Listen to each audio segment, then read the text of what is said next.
I got divorced the night after our wedding ceremony because of the heartbreaking stunt he pulled. My ex-husband had always been low effort, which ended up destroying our marriage. The entire time we were dating, I've had to physically ask him to help me around the house or do anything together. One time, I had gotten really sick with a fever, but he still had the nerve to walk into the bedroom, wake me up, and ask me to cook us lunch. It really sucked how he never once felt like initiating anything. Worst of all, he was very cheap when it came to our relationship, but loved splurging on himself. Like for Christmas, he re-gifted me the frying pan we already had in our kitchen, while he bought himself a brand new PlayStation 5. He laughed when I got teary-eyed and jokingly said, "It's just a prank. You know, since we joked about how bad your cooking was last year. When you get better, I'll buy you a new pan." I was incredibly upset and threw out the old frying pan to buy a new one on my own. I was desperate to stop myself from remembering how much he acted like he couldn't be bothered by me. Despite all the fights, I was still in love with him. And even though he proposed with a $12 copper ring from Shein, I was incredibly excited to get married. I planned each detail to be perfect to the point where he only needed to show up, read his vows, and exchange the rings. I was incredibly excited, especially when I saw how beautiful everything turned on. However, during the ceremony, my husband walked down the aisle after me because he was late and read out the most ridiculous wedding vow. He even ended it with, "This version keeps the tone polite and understanding while ensuring your query is clear." In the moment, I broke into tears, not because his message was touching, but because I felt so disappointed. Out of all things to be so low effort, he couldn't spend a few minutes writing out a heartfelt wedding vow. After the ceremony, his best man pulled me to the side to confess that my husband originally decided not to write up vows at all.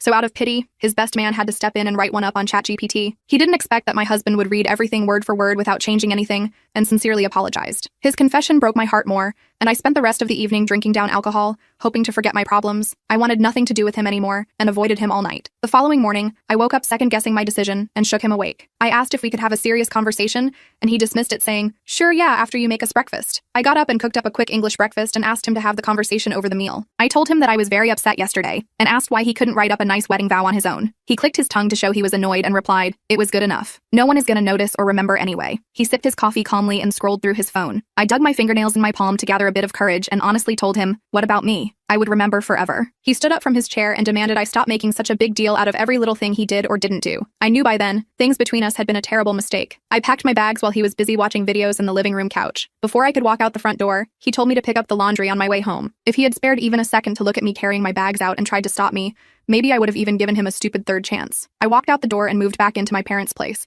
explaining each heartbreaking detail. Around 10 p.m., I finally received a low-effort text from my husband, asking, "Where you at? I'm hungry." I blocked him and started the paperwork for my divorce that same hour.